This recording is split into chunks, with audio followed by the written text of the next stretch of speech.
আমি আপনাদেরকে একজন সফল ব্যক্তি সম্পর্কে বলতেছি। জুলাইবিস রাদিয়াল্লাহু আনহু ছিলেন কালো মানুষ। কেমন? একটু কালো, যে খুব উচ্চ বংশের না, ঠিক আছে, খুব উচ্চ বংশের না, খুব সুদর্শন না, খুব লম্বা না, খাটো টাইপের মানুষ, একটু বেটে টাইপের মানুষ। টাকা পয়সা একদমই নাই, একদমই টাকা পয়সা নাই, বংশমর্যাদা এই সব দিক থেকে তাকে আন্ডার স্টিমেট করা হয় আর কি। এমনকি ফিজিক্যাল স্ট্রাকচারও তারা আমাদের অনেকের মধ্যে সুদর্শন।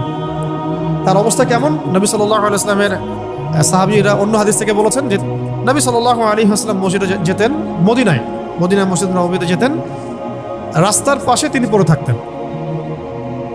ধরেন আমরা মসজিদে হেঁটে আসতেছি, রাস্তার পাশে একজন বসে আছেন, গায়ের জামা কাপড় খুব একটা উন্নত না, ছেঁড়া, তাসবিহ নিয়ে জিকির করতেছেন। আপনি কি খুব ফোকাস করবেন তার দিকে? করবেন না। কিন্তু মানুষ তার দিকে ফোকাস করে না খুব একটা, যাওয়া আসা করে, সে পড়ে থাকে।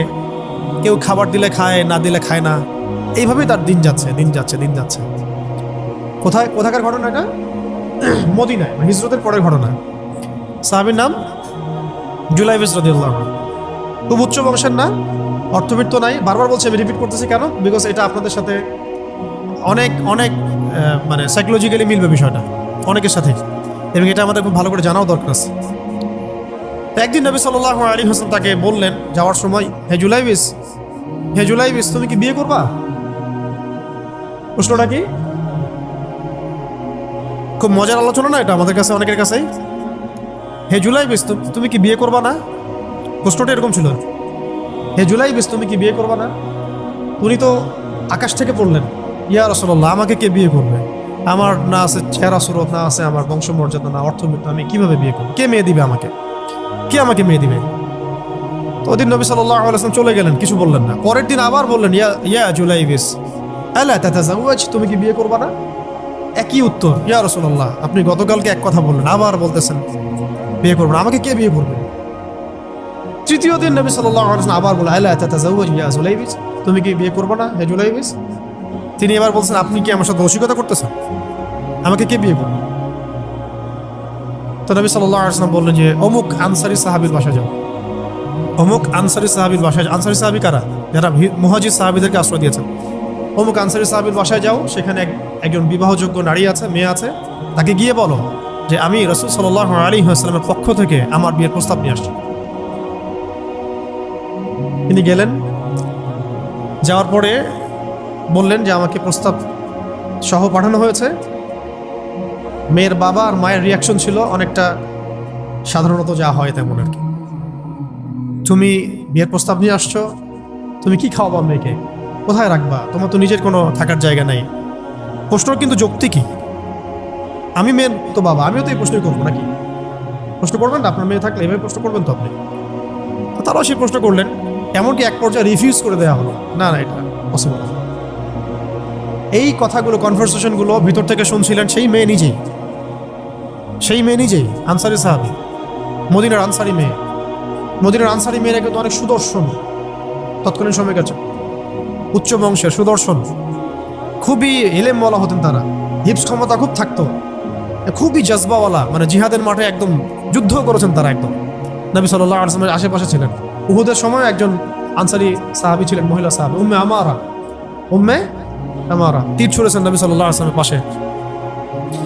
তো ওনারা কিন্তু খুবই গায়রতওয়ালা মানুষ। তিনি বলছেন, হে আমার বাবা মা, এই প্রস্তাব কে পাঠিয়েছে? নবী সাল্লাল্লাহু আলাইহি ওয়াসাল্লাম। যে প্রস্তাব রাসূল পাঠিয়েছেন সেটাকে কিভাবে তোমরা ডিনাই করো? আমি জুলাইবিসকে বিয়ে করবো। কে বলছেন এটা? আপনি পুরা সিস্টেম খুঁজে এরকম একটা আনসারী সাহাবীর মতো মেয়ে আমাকে দিতে পারবেন? ইল্লা মাশাআল্লাহ, হইতে পারে ইল্লা মাশাআল্লাহ। তো ওই মেয়ে নারী সাহাবী, তিনি রাজি হলেন। এবার শোনেন, এবার বিয়েও হলো, মাশাআল্লাহ, বাসর হলো, এবং সকালবেলা আওয়াজ হচ্ছে, মদিনার চারপাশে এলান হচ্ছে যে হে মুসলিমরা, সবাই বের হও, ইহুদিদের সাথে যুদ্ধে আমাদেরকে খায়বারে যেতে হবে। ইহুদিদের সাথে যুদ্ধে আমাদেরকে খায়বার আক্রমণ করতে হবে। নবী সাল্লাল্লাহু আলাইহি ওয়াসাল্লাম তোমাদেরকে আদেশ করেছেন। এটা কিন্তু হুদাইবিয়া সন্ধির পরের ঘটনা। আর ইহুদিদের সাথে আমাদের বেশ কয়েকটা যুদ্ধ হয়েছে, বনু কুরাইজার সাথে, বনু কাইনুকার সাথে, বনু নাজিরের সাথে, এবং ফাইনালি খাইবারে এদের সাথে। তো জুলাইবিস রাদিয়াল্লাহু আনহু বের হয়ে গেলেন যুদ্ধের জন্যে। এবং খায়বারের যুদ্ধ হলো, খায়বার অবরোধ করা হলো এবং খায়বার যুদ্ধের বিশাল হিস্ট্রি আছে, আপনারা পড়ে নিয়েন, লম্বা কথা। এই খায়বার দুর্গ জয় হয় এবং এই দুর্গ পুরো জয় করতে, সবগুলো দুর্গ জয় করতে মোট 12 থেকে 16 জন মুসলিম সাহাবী শহীদ হন। 12 থেকে 16 জন বা 18 জনের মতো, এই ফিগার এইটুকুর মতো, 12 থেকে 16 বা 18, এতটুকু এত কম সংখ্যক সাহাবী শহীদ হয়েছেন খায়বার যুদ্ধ জয়ে। আর ইহুদিদের তো বহু ইহুদি মারা গেছে। এবং খায়বার বিজয়ের পরে মুসলিমদের আর্থসামাজিক যে অবস্থান, মানে টাকা পয়সা, ল্যান্ড, গনিমতের মাল প্রচুর বেড়ে গেছে।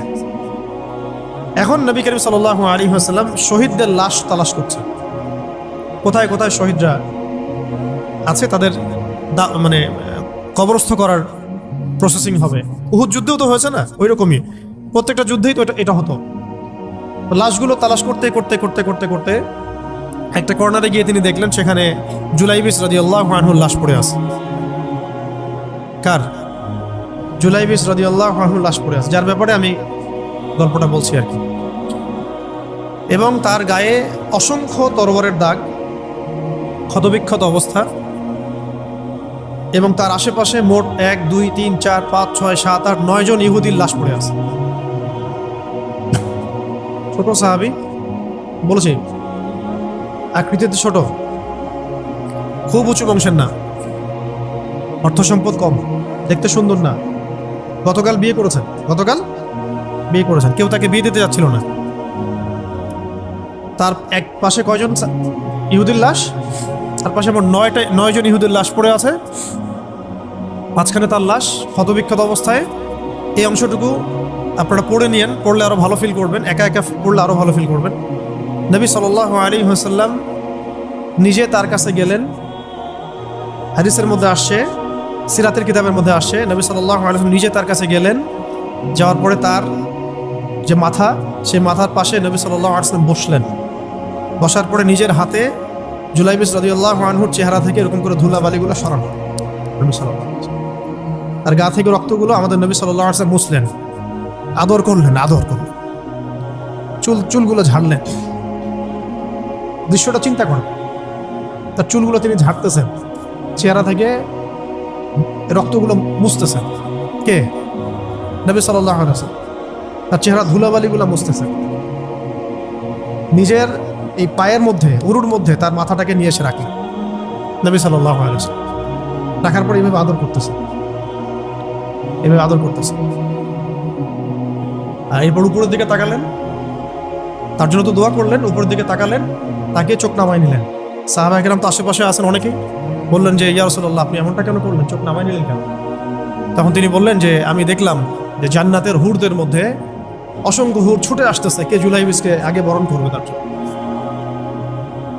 তিনি নিজে কাঁদলেন, জুলাইবিসের জন্য নিজে কাঁদলেন, নিজের হাতে তাকে এইভাবে উঠালেন। তিনি ছোট মানুষ ছিলেন।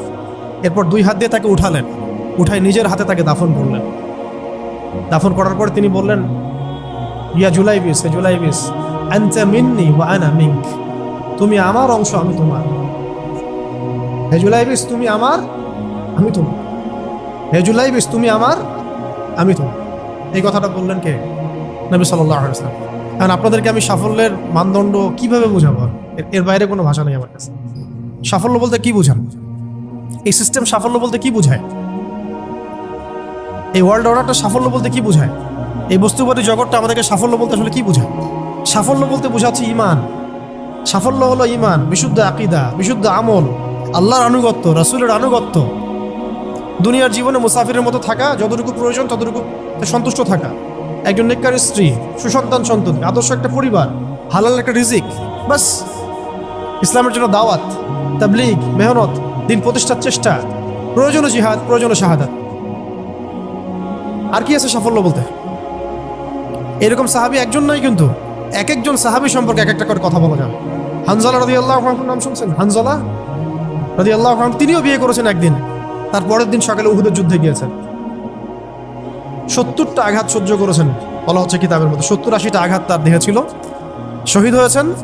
উহুদ যুদ্ধে যখন সাহাবীদেরকে দাফন করা হচ্ছে, তখন তিনি নবী সাল্লাল্লাহু আলাইহি ওয়াসাল্লাম দেখলেন হানজালা রাদিয়াল্লাহু আনহুর লাশটা ভেসে আছে, বাতাসে ভেসে আছে, এবং লাশটাকে পানি ঝরতেছে। সাহাবীরা জিজ্ঞাসা করলেন, ইয়া রাসূলুল্লাহ, এটা কেমন, এটা কিভাবে হচ্ছে? তখন নবীজি বললেন যে হানজালা গত রাতে বিয়ে করেছে, গোসল করার সময় পায় নাই, সে সকালবেলা চলে আসে যুদ্ধের মাঠে, ফেরেশতারা তাকে গোসল দিচ্ছে, এটার পানি পড়ছে, আমরা দেখতে পাচ্ছি। সাফল্যের সংজ্ঞা আসলে কি? তো আল্লাহ পাক আমাদেরকে আসলে দুনিয়ার হাকিকত বোঝার তৌফিক দান। কিছু কিছু আইডিওলজি আছে যেটা আপনার ভিতর চলে আসলে বাকি সব ঠিক হয়ে যাবে। আর এগুলোর যদি ভিতরে ঠিক মতো না বলবৎ হয়, আপনাকে আমি ডালপালার ক্রাইসিস সমাধান, ওয়ার্ল্ড অ্যাফেয়ার্স, ইকোনমি এইসব বুঝে দিনের দিকে হেদায়েত দিতে পারবো না। কিছু বিষয় ভিতর থেকে আসতে হবে, যে আগে আপনাকে হাকিকত বুঝতে হবে, আসলেই দুনিয়া কি, আখেরাত কি, গন্তব্য কোথায়, কোত্থেকে আসছি, কোথায় যাব, কোত্থেকে আসছি, আমরা যাব কোথায়, কোত্থেকে আসছি, যাব কোথায়, মাঝখানের সময় আমার কাজ কি, কে আমার নবী, কি আমার দিন, আমার দিনের মৌলিক বিষয়গুলো কি, দিনের ইলম কি, আমল সালেহ কি, দিন প্রতিষ্ঠার মেহনত কাকে বলে, কি কি করলে আল্লাহ পাক আমাকে কালকে আমাদের মাঠে নবীদের, শহীদদের, সিদ্দিকদের সাথে হাসর করাবেন। এটা হলো সাফল্যের মূল কথা। এর মানে এই না যে দুনিয়াতে আমরা কিছুই করব না, ব্যবসা করব না, আমরা চাকরি বাকরি করব না, আমরা মানে মুআমালাত মুআশারাত করব না, বিষয়টা তো এমন নয়। কিন্তু কথা হচ্ছে আমাদের মূল উদ্দেশ্যটা কি হবে। স্ত্রী সন্তান তো আমাদেরও আছে, কেন আপনি তাদের ভরণ পোষণ দিবেন, কেন তাদেরকে আপনি বড় করবেন সুন্দর করে? বিকজ তারা আপনার জন্য রিজিকের অংশ, তারা আপনার তাজারিয়া, তাদের উপর আপনার হক আছে, আমার উপর তাদের হক আছে। যার যার হক আমি কেন আদায় করবো? আল্লাহর সন্তুষ্টির জন্য, আল্লাহর সন্তুষ্টি অর্জনের জন্য সব কাজ করা, রাসূলের তরিকায় সব কাজ করা এবং হালাল খেয়ে কাজ করা। এগুলো আমাদের সবাইকে যত দ্রুত সম্ভব এগুলো ঠিক করে ফেলতে হবে।